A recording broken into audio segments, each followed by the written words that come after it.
ଏହା ଉତ୍ତର ଓଡ଼ିଶାର ଏକ ପିଲା ଅଂଶୁର କାହାଣୀ, ଯାହାର ବୟସ ଏବଂ ଉଚ୍ଚତା କମ୍ ହେବା ସତ୍ତ୍ୱେ ଅନ୍ୟମାନଙ୍କୁ ସାହାଯ୍ୟ କରିବା ତାର ଏକ ବଡ଼ ସ୍ୱପ୍ନ। ଅଂଶୁର ବିଶ୍ୱାସ ଥିଲା ଯେ ହୃଦୟରୁ କରାଯାଉଥିବା କଠିନ ପରିଶ୍ରମ ବୟସ ଦେଖେ ନାହିଁ। ଗୋଟିଏ ଦିନ ଗାଁ ମେଳା ପାଇଁ ପ୍ରସ୍ତୁତ କରୁଥିବା ସମୟରେ ଅଂଶୁ ତାର ଛୋଟ ଛୋଟ ପ୍ରୟାସରେ ସମସ୍ତଙ୍କୁ ଆଶ୍ଚର୍ଯ୍ୟ କରିଦେଲା। ଆସନ୍ତୁ ଏହି ପ୍ରେରଣାଦାୟକ କାହାଣୀ ମାଧ୍ୟମରେ ଜାଣିବା କିପରି ଅଂଶୁ ତାର କୁନି ହାତରେ ଏକ ବଡ଼ କାମ କରି ଦେଖାଇଲା ଏବଂ ଏହିପରି ଆହୁରି ମଜାଦାର ଶିକ୍ଷଣୀୟ କାହାଣୀ ପାଇଁ ଆମ ଚ୍ୟାନେଲକୁ ଲାଇକ୍, ସେୟାର ଏବଂ ସବସ୍କ୍ରାଇବ୍ କରନ୍ତୁ। ଉତ୍ତର ଓଡ଼ିଶାର ଏକ ଛୋଟ ଗାଁ ସୁନେରାରେ ପ୍ରତିବର୍ଷ ଏକ ସୁନ୍ଦର ମେଳାର ଆୟୋଜନ କରାଯାଏ। ଗାଁର ପ୍ରତ୍ୟେକ ପିଲା, ବୃଦ୍ଧ ଏବଂ ଯୁବକ ଏହି ମେଳାକୁ ନେଇ ବହୁତ ଉତ୍ସାହିତ ଥାଆନ୍ତି। ଏଥର ମେଳା ଆହୁରି ବଡ଼ ଏବଂ ସୁନ୍ଦର ହେବାକୁ ଯାଉଥିଲା, କାରଣ ନିକଟବର୍ତ୍ତୀ ଜିଲ୍ଲାରୁ ମଧ୍ୟ ଲୋକମାନେ ଆସିବାର ଥିଲା। ଗାଁ ସରପଞ୍ଚ ରଘୁବୀର କାକା ଘୋଷଣା କଲେ, ଯିଏ ଏହି ମେଳା ପ୍ରସ୍ତୁତିରେ ନିଷ୍ଠାର ସହ ସହଯୋଗ କରିବ ତାଙ୍କୁ ମଞ୍ଚରେ ସମ୍ବର୍ଦ୍ଧିତ କରାଯିବ।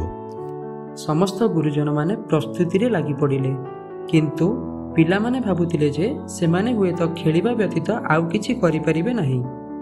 କିନ୍ତୁ ସେହି ଗାଁରେ ଗୋଟିଏ 10 ବର୍ଷର ପୁଅ ଥିଲା ଅଂଶୁ। କମ୍ ଉଚ୍ଚତା, ଚମତ୍କାର ସ୍ୱଭାବ କିନ୍ତୁ ବଡ଼ ହୃଦୟ। ଅଂଶୁ ନିଷ୍ପତ୍ତି ନେଲା ଯେ କାମ ଯେତେ ବଡ଼ ହେଉ କି ଛୋଟ, ସେ ମଧ୍ୟ ସାହାଯ୍ୟ କରିବ। ଅଂଶୁ ପ୍ରଥମେ ଗାଁ ଛକରେ ପହଞ୍ଚିଲା, ଯେଉଁଠାରେ ବୟସ୍କ ଲୋକମାନେ ମଣ୍ଡପ ସଜାଉଥିଲେ।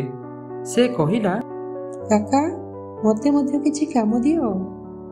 ରଘୁବୀର କାକା ହସି ହସି କହିଲେ, ତୁ ତ ଛୋଟ ପିଲା ପୁଅ, ତୁ କାମ କଲେ ଥକିଯିବୁ, ତୁ ଯା ଖେଳିବୁ।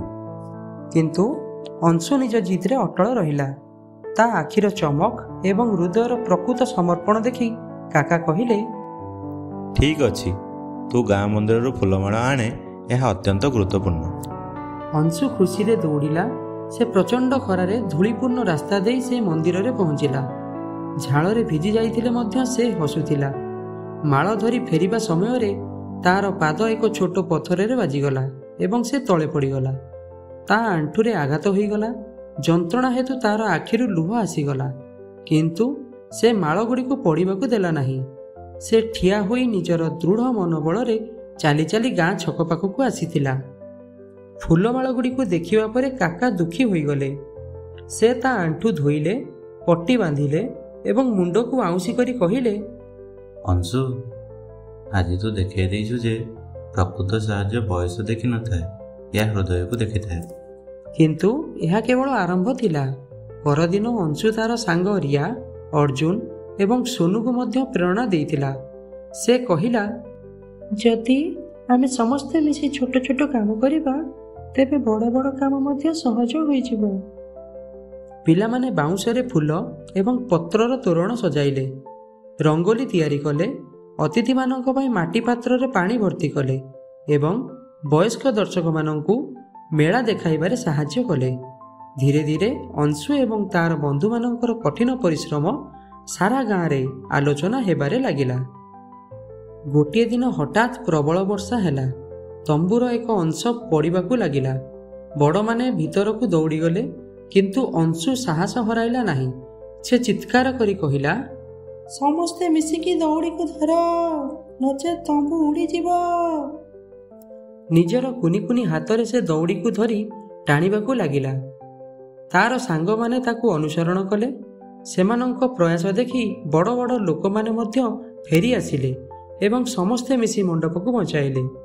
ସେହିଦିନ ସମସ୍ତେ ବୁଝିପାରିଲେ ଯେ ପ୍ରକୃତ ସାହସ ଏବଂ ସେବାର ମନୋଭାବ ବୟସ ଉପରେ ନିର୍ଭର କରେ ନାହିଁ। ମେଳାର ଶେଷ ଦିନରେ ରଘୁବୀର କାକା ମଞ୍ଚ ଉପରେ ମାଇକରେ ଘୋଷଣା କଲେ, ଆଜି ଆମେ ସେହି ପିଲାଟିକୁ ସମ୍ମାନିତ କରିବାକୁ ଚାହୁଁଛୁ, ଯିଏ ଦେଖାଇଛି ଯେ କୁନି କୁନି ହାତ ମଧ୍ୟ ବଡ଼ କାମ କରିପାରିବ। ଆସନ୍ତୁ ତାକୁ ଜୋରଦାର ତାଳି ଦେଇ ସ୍ୱାଗତ କରିବା। ଅଂଶୁ। ସମଗ୍ର ପଡ଼ିଆ ତାଳିରେ ପୂରି ଉଠିଲା। ଆଖିରେ ଚମକ ଓ ହୃଦୟରେ ଗର୍ବ ଭରି ମଞ୍ଚକୁ ଯାଇଥିଲା ଅଂଶୁ।